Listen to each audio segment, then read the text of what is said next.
Anthony Darby. Chuck Hen. We are here with Rachael Schulze. Hi, good morning. How you doing, Rachel? Doing good. Thank you guys for having me on. So excited to have you on. As we launch this wellness campus, to be able to bring subject matter experts like yourself onto the podcast and have a presence onto the campus is all in line with what we're dying to get into and really chomping at the bit. So I'm so excited to have you on today. Real quick, for folks that may not recognize you, real quickly, just give a little bit of bio of yourself. Tell them who you are, what you do, and Awesome. Well, my name is Rachael Schulze. I'm a registered dietitian, and I own my own private practice called Sustainable Nutrition here in Salisbury, Maryland. And so I've created my business out of a need because we didn't have any dietitians in the area who were doing small private practice one-on-one counseling clients. And so I actually moved away to get my nutrition degree, and I came back because of the need in the community. And so I'm here to help people find sustainable, lasting health without having to do these crazy diets. That's awesome, and we kind of feel like the reason a lot of what we do is because it's not here, there's not a presence, and it's needed, right? So yeah. Salisbury doesn't really have a wellness campus where someone can come and have access to all these different modalities, including cannabis. We feel the need to bring that, so I definitely love the fact that you recognize the need, you went out, kind of tooled yourself up, and got their it's a license. Yeah. You licensed. Yep. And then came back and opened up, and just being as honest as possible. When we first opened our dispensary in 2017, I was in the mix of seeing patients like every day, right? Yeah. And unfortunately, nutrition was like one of the very first things that I identified as something that I don't really have a lot of impact, knowledge, or ability to help these folks out. But when I'm listening to what they're telling me and I'm looking at them, I know, just as a Neanderthal, that nutrition is an issue here, right? Yeah. So when we talked about this campus, nutrition is something and is something that was really important for us. And like personally speaking, like I've kind of always been on a roller coaster of weight loss and up and down. And when I get super stressed out, I weigh this, and when things are great, I weigh this. And I've really dialed in, I would say probably for the last 18 months, I've had a more consistent exercise regimen in my life than I ever have in my entire life, even when I played sports.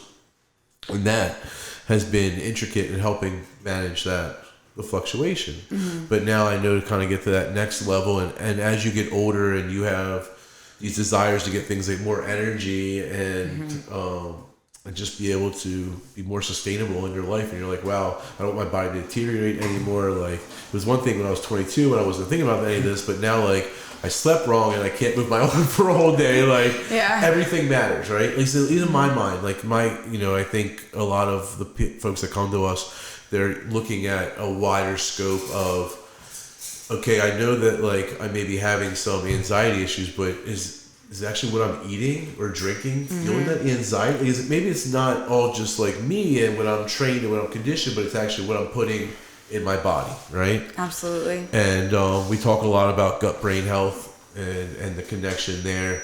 So you could have gone a lot of different ways within your practice, but you've taken some time to talk to us about how THC and a proper diet can help. So I think maybe if we can focus the conversation around that. When was it an experience with one of your patients where you realized that cannabis could be a tool, or kind of explain to me at what point a light bulb went off where you said, you know what, although kind of the same way we did, right? So I'm helping patients with cannabis. I'm like, you need a nutritionist. Mm-hmm. You're helping patients with nutrition, and eventually at some point in time you said, maybe some cannabis might help you. Yeah. So how did that happen? What was the maturation process, or like how did you get there?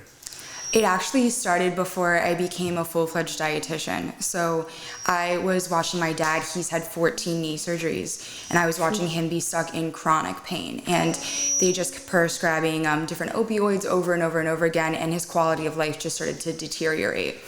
Whether that was digestive issues or sleep issues, he just kept going further and further downhill. And so I started looking up what would be different alternatives for him. And I looked at what would be the side effects of cannabis, and it looks like you would giggle and get the munchies. And I was like, this sounds like it could be a pretty decent alternative.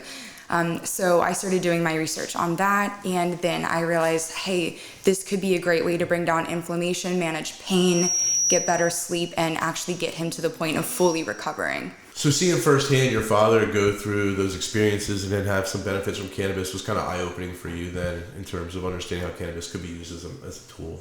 Absolutely. When he went and got his card and was able to start using it, it was just life-changing for him. Like within a month, completely different dad. It was awesome. Yeah. I was going to say, along with that, since we're talking about nutrition and cannabis, did he change the way that he ate, or did you give him some recommendations with? Oh man, family is the hardest. Yeah, a little hard to do with family, right? Yeah, so it's also hard being a daughter and looking at your dad and being like, hey, maybe you should change that. But yeah, we did. We had conversation about like desserts late at night and blood sugars for managing inflammation. And we talked about, hey, vegetables are full of micronutrients, vitamins, and minerals, which is a fancy word. So like, why don't we try to get those in there so we can actually like rebuild your tissue while you're not in pain? Then, pardon me since I don't know, what's a hay vegetable? A hay vegetable? What do you mean, a vegetable? Oh, hey, sorry. Oh, yeah. Okay. I get enthusiastic. I thought you cut that part out too. I thought you said hay vegetable too, and I was going to Google it. Yeah. I was like, hey, maybe you should get some vegetables in. Yeah. Like, hey, like, vegetable, yeah. like, single. So, were you successful in driving any adoption with Pops or no? I actually was. He now eats broccoli for breakfast every single morning. Nice. Yes, and he will choose a salad when we go out to eat, and I'm like, also steak and potato is fine, just please get a vegetable in. So definitely a lot of changes, and he's increased his water consumption so much, which like if I could tell one person like... That's huge for me. Like huge. Like baseline, if there's one thing you could do for yourself right now, it's make sure that you get half of your body weight in ounces of water, like bare minimum. And just from a late night eating perspective, I found that by, I use the word chugging water and like filling my stomach up with water, it helps curb some of those late night eating desires and things like that. That was always like my Achilles heel, especially with cannabis. You use certain types of cannabis and it just gets all those hunger pains and everything moving and shaking, and it can be tough to try to turn them off. So by giving the body water and things like that, it kind of tricks it in some ways. I also give another recommendation for that.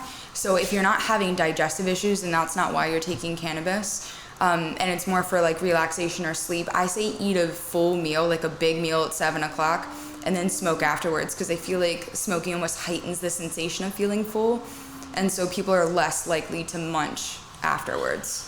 We've also gotten hip to some terpenes and cannabinoids that help with appetite suppression. So THCV is really good. We're starting to see that, especially in some like the vaping products, which are great because a lot of folks like them for the evening. Yeah. And then humulene, which is a terpene, we found that humulene is an appetite suppressant as well. So we've actually had a couple of patients that have really changed the way that they go after their cannabis products based upon the fact that we're looking for these terpenes and cannabinoids. So I think that's a good tip, though. I didn't think about that, but honestly, if you eat and you already have that full feeling, and then you were to smoke or use cannabis, I think you would be less likely to have that instant hunger pains and the munchies, so to say, than not. So that's a really good tip. I think that one of the things that I am interested in is folks that kind of buck some of the larger corporate trends. So as a dietitian, I'm sure there's many companies that have national brands that you could have gone and kind of been a rank and file employee with employee number 44792.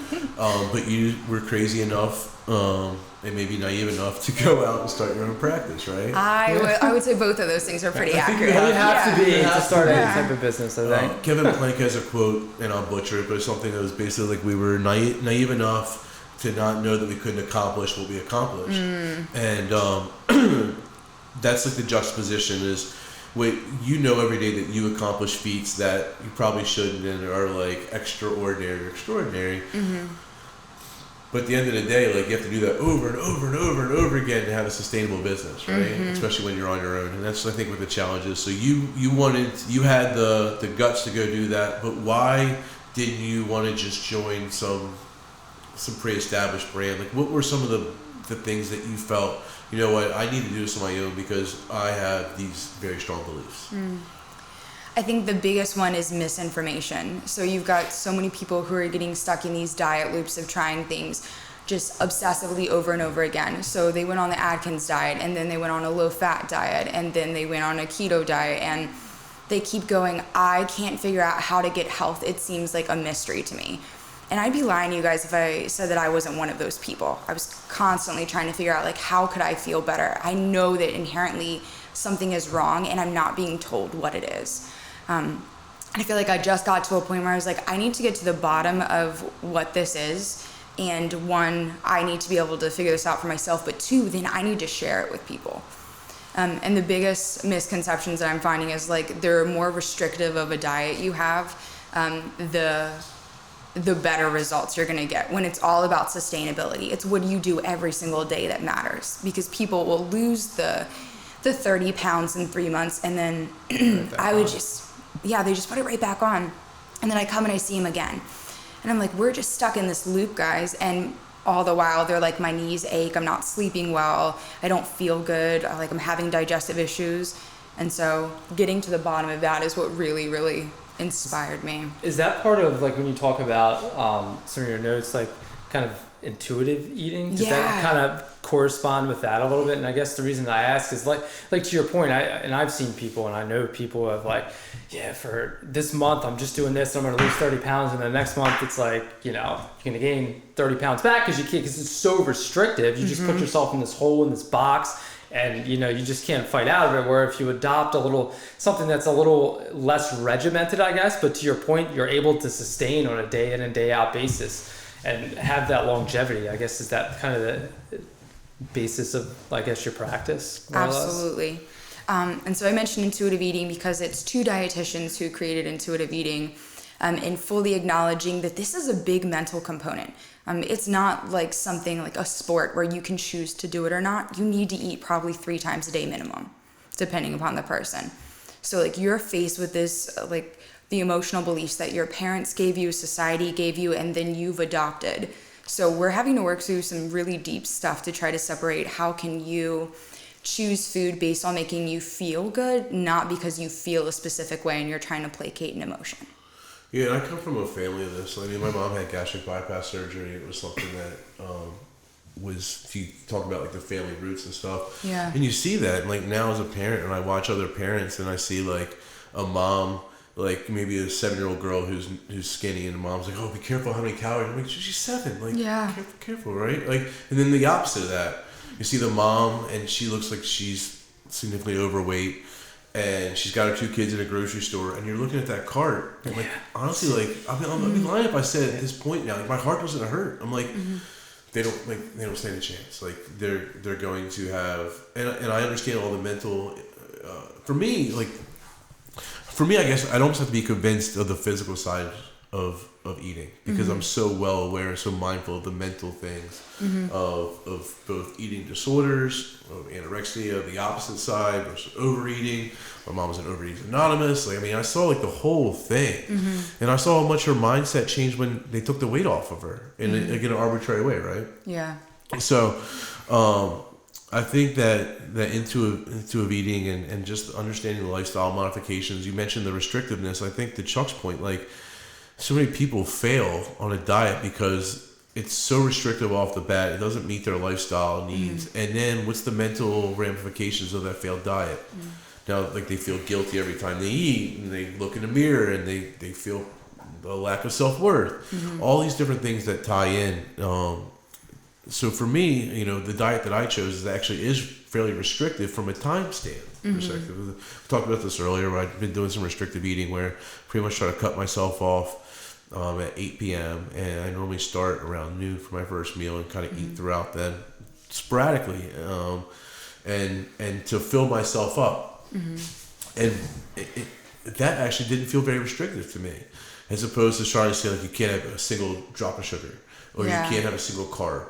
Or you have to to eat this, and this every day. Like those types of diets for me, they always did seem too restrictive and unsustainable. Like, am I never going to have a carb in my life? I think I'm on day 2 and I'm like, wait up. So I'm 37. I got probably 35 years left. Like how many days is that without a carb? Like some sugar or a donut or a treat. And I think what's really important about what you just said is you chose something that didn't feel like it was restrictive or limiting to you, because that's where diets fail. Like diets are already set up to fail, but if you can choose a lifestyle, that's completely different. I don't feel like I'm missing out, and this maybe isn't intuitive eating, but like for me, I feel less bloated, I have higher levels of energy. Like my body seems to be responding to this in a way that it's welcoming the changes and doesn't seem like and if that changes, because we talked about how your body chemistry changes and there's not one, you're not going to recommend the same diet for everybody. Yeah, right? Definitely not. And not diet, I should say, but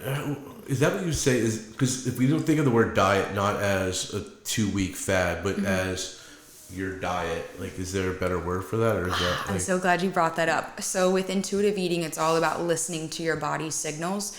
So I constantly am checking back in with people and going like, what is your body saying at once right now? What did we learn from this experience? Because maybe you tried something and it didn't work, and so what were the barriers to that? Obviously your body doesn't like it. And of course there are some parameters, and there's like mental games that we play with each other. Like, this just felt too hard, but like physically, what symptoms did you feel? Were you hungry, gassy, bloated? What like if you had to analyze like the top 3 or 4 tips, like we talked about, like the water, right? For cannabis patients, talked about eating at the end of the evening and then using cannabis. Are there some other like ones that you see on kind of a daily basis? You're like, wow, like how is this not mainstream knowledge, or how are people not sounding like the hydration thing? It seems so simple to me, almost too simple. Like, I didn't believe that if I drank more water, then I would have the XYZ benefits that I did. I'm sure there's other things that you see. I mean, oh gosh, not to get too deep into it, but just like understanding how your body works in just like carb ratios. So everybody wants to villainize carbs. They're not a bad thing. Like, your 70% of the energy that your brain runs off of is carbs. So that's why when people go low carb, they don't necessarily feel very good. But like, it's important to have a balance when you eat. So are you eating some protein, some fat, and some fiber when you're eating your carbs? Yeah. Well, I was just going to have a question, because there's, for me, I've tried to tinker with a bunch of different things, and like, I've always been pretty good about like working out. So like, it's bad to say, but I don't have to necessarily watch what I eat as much, but I try to, because I feel the effects on my body. And one thing that I found is, forever, right? And you look at the food pyramid, and you look at all these things, everything we've been taught, like fat's this bad thing. Oh, fat's horrible, fat's horrible, fat's horrible. But I feel like when I've kind of taken, I guess, some of, not all of the keto approach, because I still eat some carbs, but taking that portion of it that deals in fat, and I've incorporated a lot more fats. I put butter on everything, and I eat bacon all the time, and like, I feel way better, and I don't gain the weight through eating the fats. And I just feel like sometimes fat gets this like bad kind of rep out there. Do you see that, or is there any kind of like, and I was wondering, I guess, how do you feel about fat if it's incorporated in the diet, like in the right way? Oh my gosh, fat. So what I do is I sit down on my second session, kind of is like a gold standard with everybody, and I talk about what are the 3 macronutrients and what do they do in the body. And notoriously, every time somebody's like, fat, I'm pretty sure it just like lubricates your joints, and then they leave it at that. And I'm like, does a little bit more than that. So like, when you think about a digestion perspective, your vitamins and minerals that you're eating from your vegetables, they're really easily broken down from the stomach acid. So fat actually encapsulates them and safeguards them through the digestion process, so you can actually absorb them. Fat doesn't sound so bad then. Also, like, fat in the form of cholesterol, that's like the backbone of your hormones, and that's rebuilding your brain. People are neglecting that basic information, that these are building block tools for you. And then I guess my other question with fat is, like, I guess to your point that you just mentioned there, it helps you break down some of those other, or it helps to encapsulate some of the nutrients and stuff. Would that help with like So eating more fat would help you retain more of those, I guess, nutrients and stuff in your body. And it's kind of helped me in a digestive way too. I don't know if that's just like a weird type of thing. I don't know if there's like science behind that. There is. Or not. Okay. So it was like, that was like one thing I noticed when I started to incorporate way more fat. Is like, I feel like I had an improved digestive system and I was retaining more of the nutrients that I ate. Yeah, so absolutely. It's interesting to hear that there actually is some type of science behind that. Is it fair to say that like fat got demonized by like Big Sugar? Like, is that? Oh, totally. Okay, so I'm not crazy big that scandal like about that. Yeah. Yeah, there's like a lot of information that basically said that what you saw is that like, a lot of the companies that manufacture like cereal companies, Kellogg's and these brands, they basically kind of went through and tried to undermine a campaign that made sugar not seem anywhere near as bad as it was, but we knew all the negative effects it's doing. Now we do. And they just went after like saturated fat and fats, and like we're just gonna bastardize and demonize fats, and that's kind of how we got to all these low fat. Yeah. And so like this was brought to my attention when I was looking at I can't believe it's not butter. Yeah. And like how horrible it is that is compared to butter. And then my business brain goes, how the did anybody want to buy that? Oh, well, you were told that fat's killing you. You were telling that all these things. So all of a sudden, next thing you know, it's Crutter Crock or whatever that country crock, not stuff, and then all these like fake butters and spreads, and you look at it, they're a million times worse. I mean, Big Sugar paid a lot of money to the American Heart Association to actually get it started. And there are the doctors that are the ones funding and saying that, listen, fat's bad for you, you should watch out for cholesterol. But then we have to ask ourselves, what's cholesterol's job in the body? Besides it rebuilding brain tissues and being the backbone of hormones, it's also a Band-Aid. And so if you're rubbing your arteries raw with sugar, that's why the cholesterol is sticking. It's not the cholesterol itself. And I mean, you get into different types of cholesterols that are better for you, like LDLs, HDLs. Like LDLs are lousy, HDLs are happy. We want the happy ones. And so you're sitting there going, well, what types of food have which ones? And they wanted to sit there and say that all saturated fat was bad. Well, newsflash, avocados are saturated fat. Anything that sits at room temperature is. So is coconut oil. And these things are not inherently bad for you. It's more along the lines of the sugar is what's causing the inflammation that is then clogging the arteries. Are the trans fats really bad? Yeah.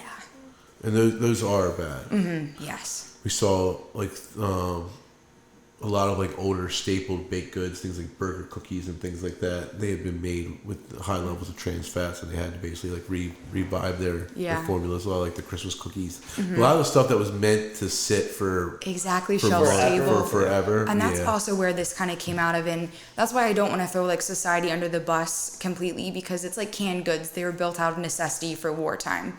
And then everybody was sitting there thinking, well, how can we make food last so that we don't have famine again?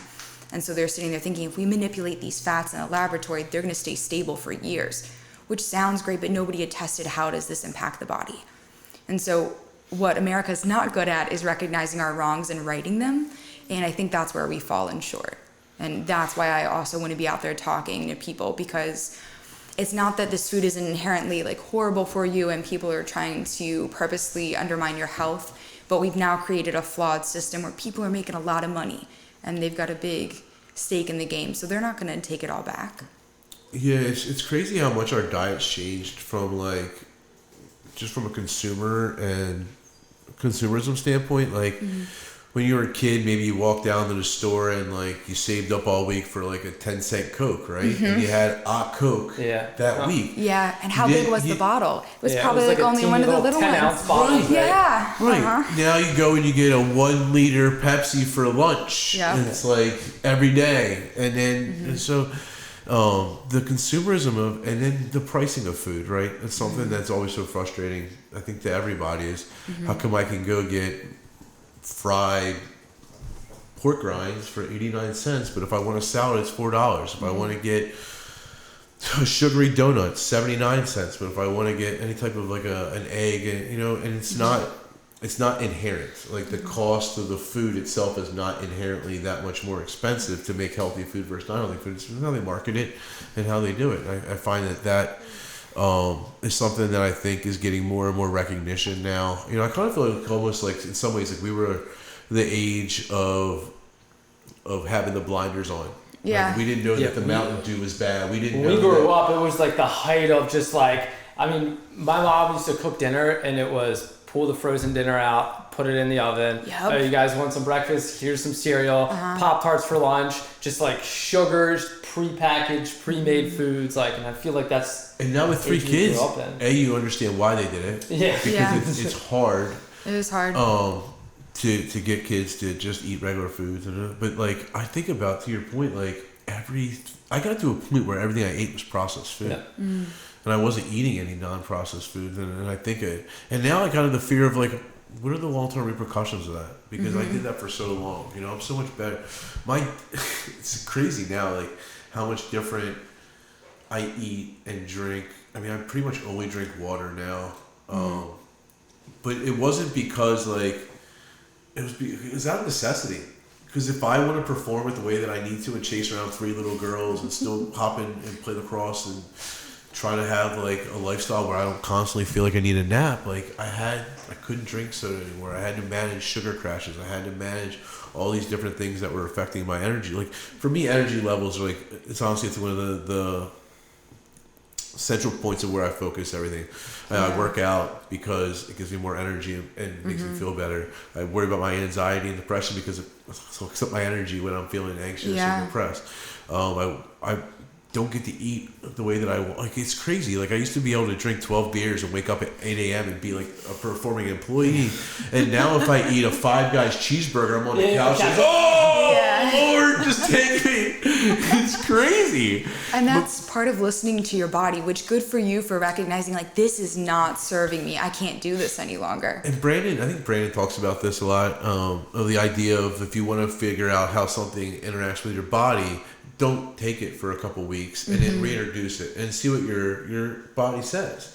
And we differ here, but I've cut a lot of red meat out, and I still eat red meat, but nowhere near to the capacity. Just because for me, in my stomach, like I feel lethargic. Like I feel like I just ate a brick. Where before, not so much, but that was because I was eating it so much. My body was like used to it. So it's interesting, like when you don't have sugar for a certain, if you do a fad diet and you stay off of sugar for 30 days and then you have an orange, it's like, my gosh, it's the sweetest orange I've ever had in my life. Meanwhile, you're on sugar and all of a sudden you eat a tasty cake and you're like, whatever, it just doesn't have the same sensations. And also, like, again, good for you for recognizing, because it's so easy. You guys are co-workers comparing against each other, like, well, you eat red meat and you're fine, and then I eat it and I don't feel quite right. You guys are 2 separate people. And that's why diets are not working, because they're trying to prescribe a one-size-fits-all to people instead of allowing them to look inside. So are there any fundamentals that all diets should have, though? Like, every diet should consist of half your body weight in water, and every diet should consist of fruits and vegetables. Certain levels of macros, or like, I mean, I don't want you to give away all your information, but I guess maybe this would help. How about this? So, we talked before about your screening / onboarding process. Yeah. So why don't you share with us a little bit about what that's like? Because obviously the information that you're gathering is really important for you to be able to diagnose and assess this patient. So what are some of the questions that are on your questionnaire, and why are they important? Absolutely. So I take a completely different approach than a lot of dietitians. I don't consider food as like the one size fits all, and I don't sit there and try to isolate it, because I want to look at the person as a whole. So sleep is really important, stress is really important, and movement. So like when you were just talking about water and like half your water weight in ounces, if you're an athlete, that's going up. If you're doing something like what I do every day, talking for 6 to 8 hours a day, that goes up because you're releasing so much water. So that's why I need to look at you as a whole individual. So as I'm going through my questionnaire, I'm like, okay, do you have any stress management techniques? Like, what are you doing when you're losing your mind? And I actually asked like a stepwise description of, okay, this is like the lowest stress level, like you wake up without a care. And the highest stress level is you're huddled in a corner crying and you can't remember your name. Like, where are you in this realm? because hormones are circulating, and if you've got high levels of cortisol, you're going to get something called stress belly, where you hold on to weight specifically in your abdomen. And so people will sit there and go, I can't lose this weight. Well, they're just stressed out. Like, there may not be a ton wrong with their diet. And then that feeds back into sleep, because sleep is the time to reset your hormones. So I'm going like, how much sleep are you getting? And then, well, if you are getting 8 hours, what's your quality? So I'm screening for blue light eating before bed. What kinds of foods are we eating before bed? And then with movement, I have more people who actually over-exercise than under-exercise that come to see me, because they're trying to chase that perfect body, or drown away their stress with additional movement. And these women have just like beat their adrenal glands and their thyroid down to a pulp. So asking for a friend? Yeah, asking for a friend. It happens all the time. So there are times where I do probably overdo it, and So, and I remember specifically maybe like 6 weeks ago, like I was doing great. Now I try to limit myself to like an hour, and I'll only lift weights 4 days a week, and then for an hour, and then I'll do other stuff on the other days. But like if it's one of those weeks and I like feel great, so like on a Monday, Tuesday, and a Thursday and Friday, like I'll hit PR maxes. I'm strong. I'm stronger than I was 10 years ago. And then the next week, I'm out.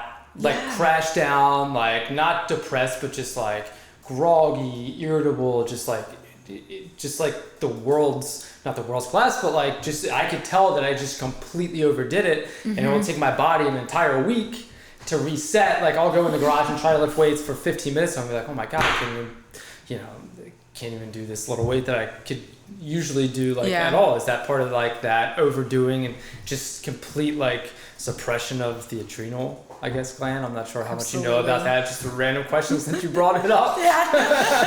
No, that's absolutely a part of it, because sleep is such a fundamental time for healing. But also like the time that you're not moving and you're not stressed out, because you need a certain subset of hormones to actually heal and repair. And so if you're chronically stressed out, you're stuck in that fight or flight, and your body's in a state of breakdown, not building. So if you already had a stressful week at work and then you went and worked out and you PR'd so much, your body's going to need that time. People are not taking that into consideration. And then they're using exercise as a scapegoat to eat whatever they want, when exercise is just joyful movement. It has nothing to do with weight loss. Like, they've proven it over and over again that it does not work for weight loss. And so we just need to start to separate those two, which I fully admit I was on the over-exercising train for a long time. But I had to realize all it does is make you hungrier and make you more tired. Like, it feels good and it helps with stress, but like at a certain point, like, where is too much?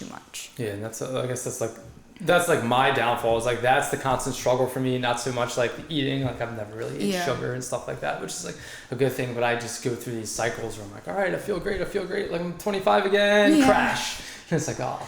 All right, so I gotta try to level that out a little bit. If you're having those patterns where like you can go balls to the walls, and then when you go again the next week you're exhausted, that's a sign of overtraining.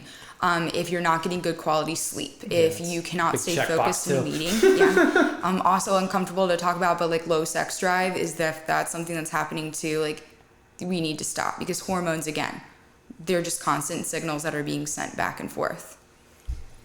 Interesting. I know. It's funny, like I used to like pride myself that like I live my life in like fight or flight. Like, oh no! Like, yeah, man, like I can handle anything. Like, I'm like, you know what I mean? And now I'm like, oh my gosh, this is not good for my body at all. Not to go like psychology deep, but just because you're not like having to anticipate the fight or flight doesn't mean that you're not prepared.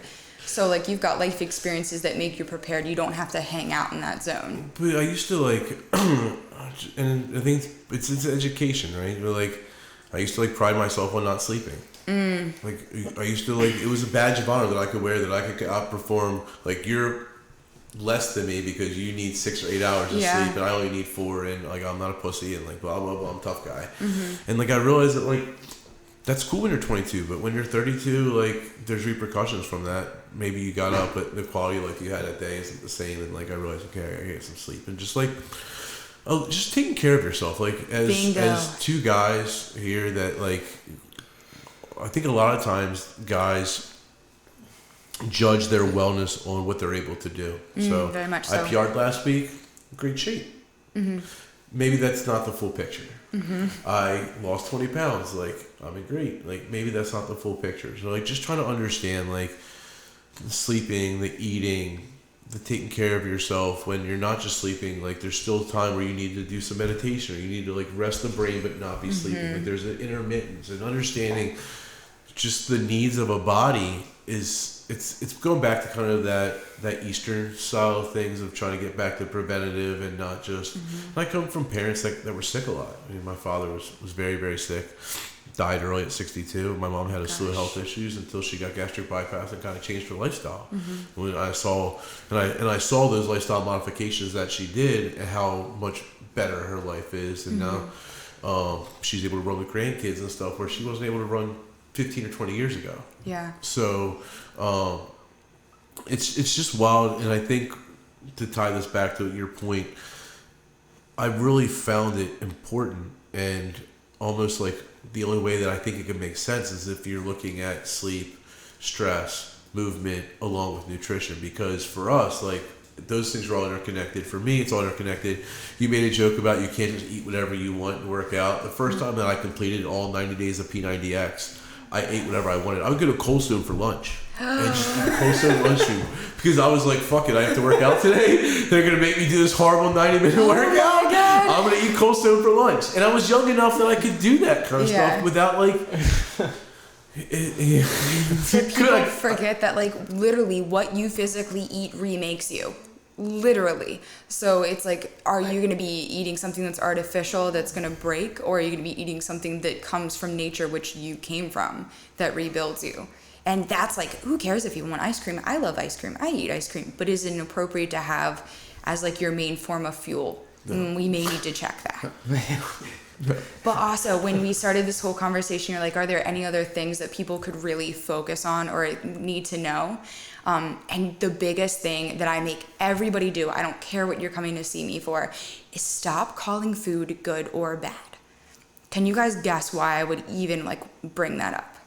Like, what does that do? Psychological thing, maybe? I think, so and I'm sure you're going to elaborate on this, but when we talked last time, that was one of my main takeaways, was this idea of like the punishing yourself and like using food like as a reward. That can be okay. Like you can like food can be food to eat, and then you can have food that can have like a mental component too, right? We want to be really careful of the mental component, and that's why I don't want to call food good or bad, because then morality gets attached to it. So then all of a sudden, if you eat a bag of potato chips, you're bad. And there's something called the what the hell effect. And it's like, what the hell, I've already been bad. I've already done this. Like, let me just keep going.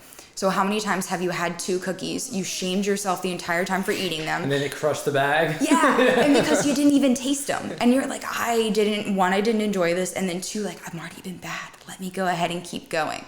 And so like right then, emotional eating just spirals out of control. So if you want to be like not in control, but if you want to be honest with yourself, stop giving food morality. And look at it. And so is the opposite of that. So some people would look at food as good or bad with morality. The opposite is to look at the back of the nutritional facts, and it doesn't have a good or bad. It just has 34 grams of carbs and 12 grams of sugar and 6 grams of protein. It just is what it is. Like, even more simple than that. I want you to eat the food and tell me how you feel, because that's what we're doing here. Because you figured out that red meat doesn't serve you right now. Great, but that may not be the same thing for you. And so everybody needs to get really in tune with what they need to live a healthy life. So how does the food make you feel is literally my question that I ask on a daily basis, probably 1,000 times. That's like my thing. It's like I love red meat and I eat it all the time. It seems to be great, but like there are a lot of carbs that just like my body just doesn't like. Exactly. So like that's my thing, but I know that I can eat white rice, I can eat some potatoes and like those type of carbs, and obviously carbs from vegetables, but like I'll stay away from a lot of the other stuff and I feel, better. So it's like weird how every single person's body is just like different. You just have to listen to your body and there's no magic pill with any of it. And like with diabetics, they want to give us a checklist and say like these foods have a high glycemic index. So that's, if people don't know, just the rate at which how quickly a food raises your blood sugar. But people's body respond really, really different. So if I wanted to go and give this recommendation of like, oh yeah, you're fine to eat like potatoes, well, one person could feel just fine and the other person feels miserable because their body processed it differently. And so this is constantly why I'm not here to tell you what to do. I'm here to give you the space to think differently. And that includes listening to your body. So this kind of brings up a point that maybe we should have hit earlier in the podcast, but I think it's important to talk about the difference between being a registered dietitian with a license and being a nutritionist. So, and you smile, we smile because I know where we're going down this route. And as a precursor, if you ever heard me talk about bud tenders, this is where we're going. I loved that phrase when I heard that from you, bud tenders. I hate it. Like to me, that sounds just like a bartender. It seems like the epitome of a rec market. You would go beat your buddy who's a bud tender. Like we have patient consultants. We're trying to walk these patients through a journey. They're not coming to us to get high. Many of them have no clue what they're doing, and they need a consultation. They need guidance. So we made sure that we were not going to use the term bud tenders from day one, and we've always had patient consults.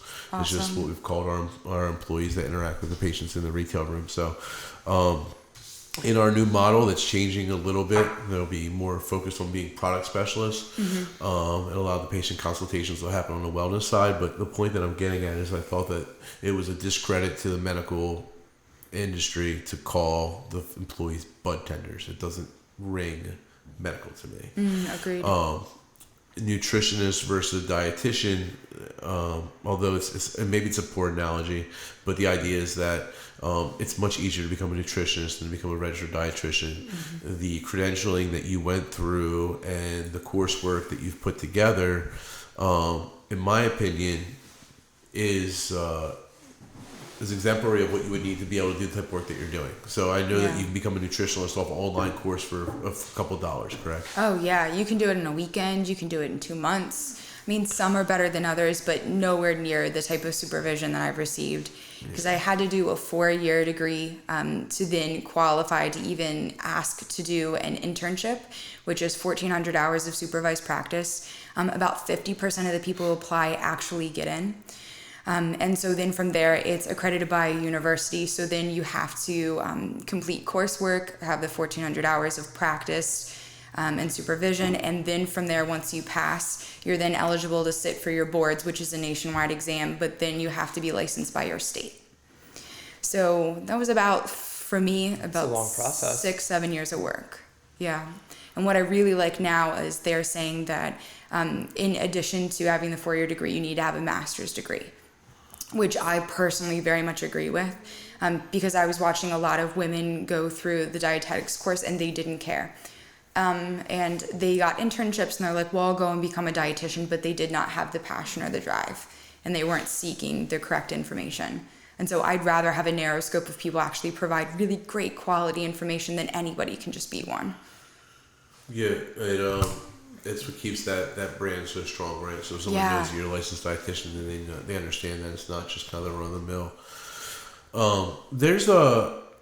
I gotta imagine that there's like a lot of subsects within that dietitian nutritionist world with fad diets and people pumping them, and then just the personal branding of personal trainers and nutritionists like that. I mean, how do you weed out the noise?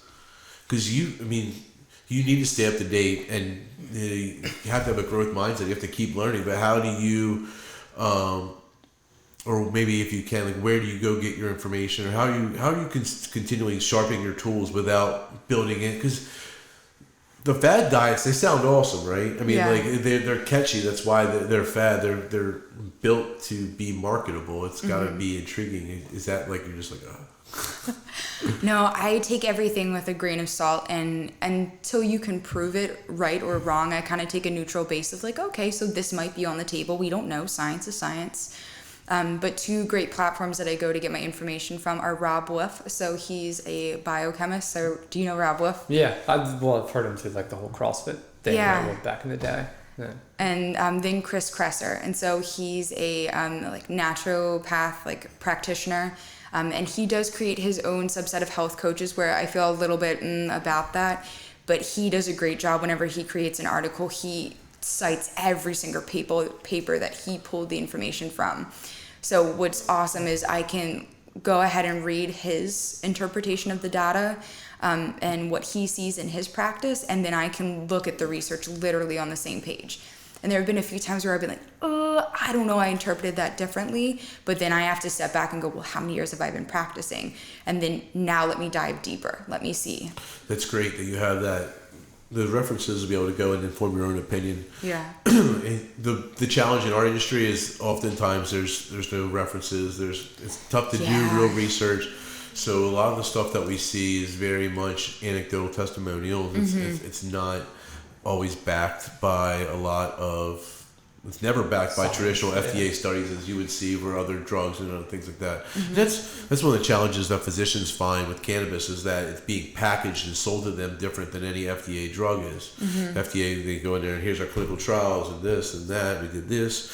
And cannabis is like, well, this kid had seizures yesterday or, last year and now he doesn't. And we've added CBD and I don't know about all that. Yeah. Like, I get it. Like, I do.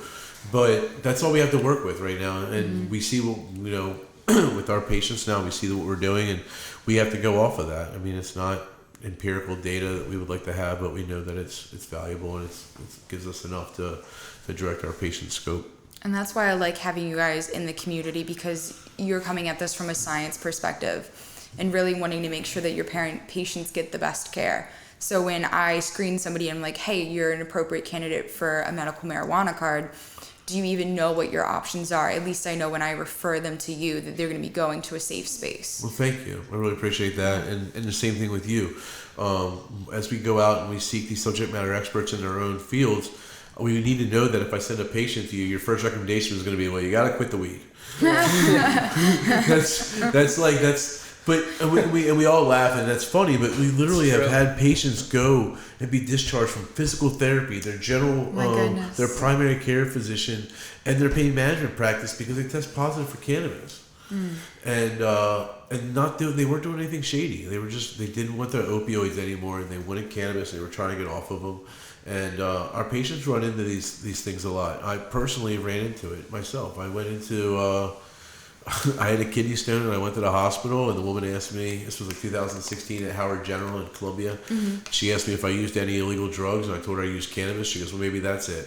I was like, trying to tell me that me smoking weed caused my kidney stone, ma'am? Like, I'm not sure that this shaming is appropriate, but like, thank you for show me the research on that one.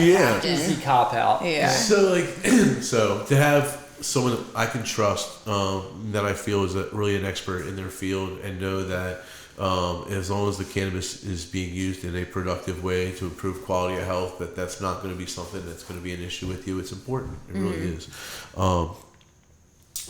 I think maybe, I think we're going to start wrapping this up, but if you could we talk a lot about the word wellness. Give me a little bit about what you think wellness is to you.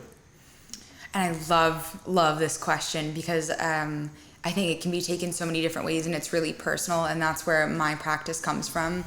Wellness is you choosing a lifestyle that supports you and makes you feel good.